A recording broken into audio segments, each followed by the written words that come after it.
Hello guys, welcome back on my YouTube channel. Today I will discuss important topics of geography. General Geography of India. This is second sem geography.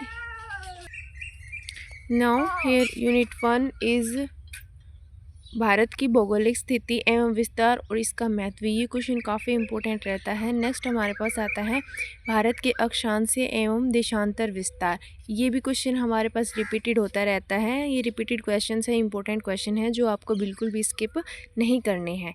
Next है भारत के प्रमुख भौतिक विभागों का वर्णन। ये question हमारे पास काफ़ी बार पूछा गया है।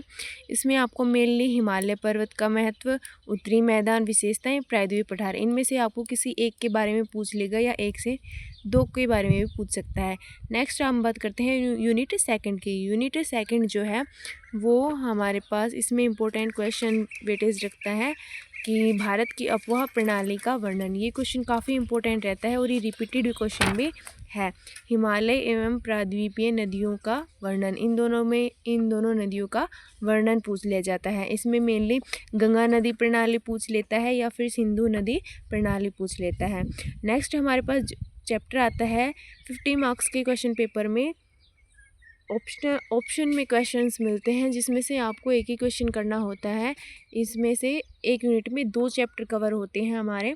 ये हमारा नदी प्रवाह तंत्र वाला है और ये हमारे पास मृदा वाला चैप्टर है।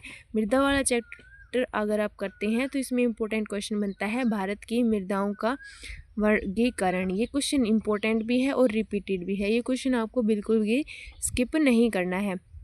नेक्स्ट है काली मृदा की विशेषताएं से पूछ लिया जाता है। मृदा अपरदन के कारण एवं संरक्षण पूछ लिया जाता है। ये क्वेश्चन भी काफ़ी इंपॉर्टेंट रहता है कि मृदा अपरदन जो है उसके कारण क्या क्या है और संरक्षण क्या है, बचाव के उपाय भी इसी में आता है। प्राकृतिक वनस्पति के प्रकार पूछ लेता है। यूनिट थर्ड की अगर हम बात करें, यूनिट थर्ड में हमारे पास जनसंख्या से चैप्टर जो है वो कवर होता है। यूनिट थर्ड में जनसंख्या वृद्धि का वर्णन पूछ लेगा या फिर उसको प्रभावित करने वाले कारक। ये क्वेश्चन हमारे पास काफ़ी इंपॉर्टेंट रहता है। इसमें नेक्स्ट हमारे पास आ जाता है कि जनसंख्या विस्फोट क्या है। जनसंख्या विस्फोट का एक शॉर्ट आंसर में क्वेश्चन भी पूछ लिया जाता है कई बार। और इसके बाद आता है भारत की जनसंख्या संरचना। भारत की जनसंख्या संरचना के बारे में बताएं। नेक्स्ट हमारे पास आता है कि जनसंख्या वाले चैप्टर में ही नेक्स्ट चैप्टर आता है जनसंख्या घनत्व। इसमें से इम्पोर्टेंट जो क्वेश्चंस हैं वो हमारे पास बनते हैं कि जनसंख्या वितरण का वर्णन कीजिए। जनसंख्या वितरण का वर्णन कीजिए, ठीक है। नेक्स्ट हमारे पास आता है असमान जनसंख्या वितरण के कारण। जो जनसंख्या में असमानता है उसके कारण क्या क्या हैं, जैसे हमारे पास भौगोलिक स्थिति हो गई, जलवायु हो गया, इस तरीके से आपको पॉइंट इसमें लिखने हैं। जनसंख्या घनत्व का अर्थ और क्षेत्रीय विभिन्नताएं समझाइए। ये क्वेश्चन हमारे पास काफ़ी इंपॉर्टेंट रहता है, तो इस क्वेश्चन को बिल्कुल भी स्किप नहीं करना है। नेक्स्ट हम बात करते हैं यूनिट 4 का। यूनिट 4 में हमारे पास जाति वाला चैप्टर आता है। इसमें हमारे पास हर यूनिट में ऑप्शन मिलेगा, एक ही क्वेश्चन हमें करना है। अगर हम ये जाति वाला चैप्टर करते हैं तो इसमें हमारे पास इम्पोर्टेंट आता है भारत की जातीय संरचना का वर्णन कीजिए। इसमें ये क्वेश्चन हमारा काफ़ी इम्पोर्टेंट रहता है।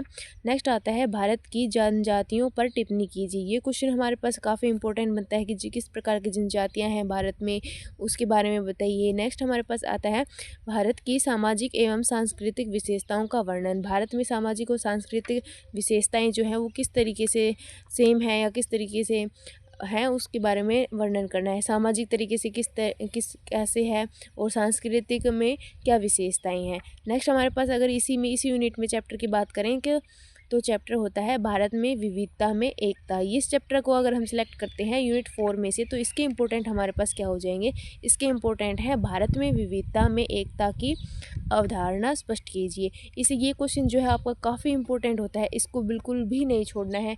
ये क्वेश्चन है आपके पास लास्ट ईयर भी पूछा गया है, तो इसको बिल्कुल भी स्किप नहीं करना है। ये क्वेश्चन काफ़ी हद तक हम पैराग्राफ बनाकर भी लिख सकते हैं और ये हमें अच्छे मार्क्स दिलाएगा। नेक्स्ट क्वेश्चन है राष्ट्रीय एकीकरण के कारकों का वर्णन कीजिए। ये राष्ट्रीय एकीकरण के कारण जो है उसके वर्णन करना है। सांस्कृतिक विविधता एवं राष्ट्रीय एकता पर निबंध लिखिए। ये क्वेश्चन हमारे पास लॉन्ग आंसर टाइप में आएंगे जो हमें करने हैं। अगर हम बात करें कि अगर 60 to 70% सिलेबस हमें कवर करना है तो हमें कौन कौन से चैप्टर करने हैं जो हमें बिल्कुल भी नहीं छोड़ने हैं, तो ये हमारे पास 4 चैप्टर हैं जो हमें बिल्कुल भी नहीं छोड़ने हैं। भारत की भौतिक विभाग से जो चैप्टर है वो हमें बिल्कुल नहीं छोड़ना है। नेक्स्ट हमारे पास अपवाह प्रणाली, गंगा और सिंधु नदी और इनके बारे में जो चैप्टर है वो हमें बिल्कुल नहीं छोड़ना है।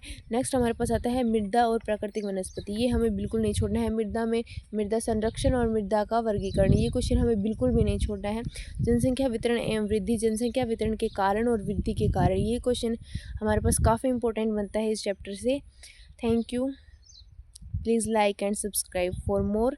अगर ये कंटेंट आपके लिए काफ़ी इंपॉर्टेंट रहता है और आप मुझे बता सकते हैं कि इन जो क्वेश्चंस हैं इनमें से कितने क्वेश्चन आपके एग्ज़ाम में आते हैं।